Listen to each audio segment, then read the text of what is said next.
കഴിഞ്ഞ ദിവസമാണ് Russian president Vladimir പുടിന്റെ വീടിന് നേരെ ആക്രമണമുണ്ടായത്. യുക്രൈൻ ഡ്രോൺ ആക്രമണം നടത്തിയിരുന്നു എന്നുള്ള റിപ്പോർട്ടുകളാണ് പുറത്തു വന്നത്. ഇതിന്റെ ദൃശ്യങ്ങളടക്കം കഴിഞ്ഞ ദിവസം പുറത്തു വന്നിരുന്നു. ഇത് നമ്മളെല്ലാവരും കണ്ടതുമാണ്. എന്നാൽ ഈ ആക്രമണത്തിൽ ഇപ്പോൾ ഒരു വമ്പൻ വഴിത്തിരിവ് വന്നിരിക്കുന്നു എന്നാണ് നമുക്ക് മനസ്സിലാക്കാനായി സാധിക്കുന്നത്. 91 ഡ്രോണുകൾ ഉപയോഗിച്ചാണ് റഷ്യൻ പ്രസിഡന്റ് വ്ളാഡിമിർ പുടിന്റെ വസതി യുക്രൈൻ ആക്രമിച്ചതായി ആരോപിച്ച് റഷ്യ രംഗത്ത് വന്നത്. എന്നിരുന്നാലും ഇപ്പോൾ ഈ വിഷയത്തിൽ ഒരു വമ്പൻ വഴിത്തിരിവാണ് ഉണ്ടായിരിക്കുന്നത്. ഒരു അമേരിക്കൻ പത്രത്തിന്റെ റിപ്പോർട്ട് അനുസരിച്ച് ഒരു തെളിവും യുക്രൈൻ റഷ്യൻ പ്രസിഡന്റിന്റെ വസതി ആക്രമിച്ചതിന് കണ്ടെത്താൻ സാധിച്ചില്ല എന്നാണ് ഇപ്പോൾ പറയുന്നത്. ഇത് റഷ്യയുടെ അവകാശവാദങ്ങളെക്കുറിച്ച് ഗുരുതരമായിട്ടുള്ള ചോദ്യങ്ങളാണ് ഉയർത്തിയിരിക്കുന്നത് എന്നുള്ളത് മറ്റൊരു കാര്യമാണ്. റഷ്യയുടെ അവകാശവാദങ്ങളെ അമേരിക്ക സംശയിക്കുന്നതിൽ കാര്യമുണ്ട് എന്ന് ലോകരാജ്യങ്ങളും പറയുന്നു. അത് എന്തുകൊണ്ടാണ് എന്നാണ് വാൾ സ്ട്രീറ്റ് ജേണൽ റിപ്പോർട്ട് ചെയ്യുന്നത്.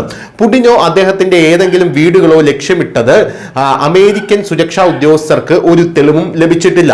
CIA പോലുള്ള ഏജൻസികൾ റഷ്യൻ അവകാശവാദങ്ങൾ സ്ഥിരീകരിക്കാൻ ശ്രമിച്ചെങ്കിലും പുടിനെയോ അദ്ദേഹത്തിന്റെ വസതിയെയോ ലക്ഷ്യമിട്ടതിന് ഒരു സൂചനയും ലഭിച്ചില്ല എന്നും റിപ്പോർട്ട് പറയുന്നു. ഇന്റലിജൻസ് വിശകലനം ചെയ്ത ശേഷം പുടിന്റെ ജീവന് ഒരു ഭീഷണിയുമില്ലെന്ന് അമേരിക്കൻ ഉദ്യോഗസ്ഥർ നിഗമനത്തിലെത്തി. ഈ റിപ്പോർട്ട് റഷ്യയുടെ അവകാശവാദങ്ങൾക്ക് വലിയ തിരിച്ചടിയാകും എന്നുള്ളതാണ് ഇപ്പോൾ യുക്രൈൻ മുന്നിലേക്ക് വയ്ക്കുന്ന പ്രധാനപ്പെട്ട വാദങ്ങൾ. എന്തായാലും തിങ്കളാഴ്ച മോസ്കോയുടെ വടക്ക് ഭാഗത്തുള്ള നോഗോറോഡ് മേഖലയിലെ വ്ളാഡിമിർ പുടിന്റെ സ്ഥിരം വസതി ആക്രമിക്കാൻ യുക്രൈൻ ശ്രമിച്ചതായിട്ടാണ് റഷ്യ അവകാശപ്പെട്ടിരുന്നത്. ഞായറാഴ്ചയും തിങ്കളാഴ്ചയും രാത്രിയും നടന്ന ആക്രമണത്തിൽ 91 ഡ്രോണുകൾ ഉപയോഗിച്ചെങ്കിലും റഷ്യൻ പ്രതിരോധ സംവിധാനങ്ങൾ അവയെല്ലാം വെടിവെച്ചിട്ടതിനാൽ ഒരു നാശനഷ്ടവും ഉണ്ടായിട്ടില്ലെന്ന് റഷ്യൻ വിദേശകാര്യമന്ത്രി സെർജി ലാവ്റോവ് അവകാശപ്പെട്ടു.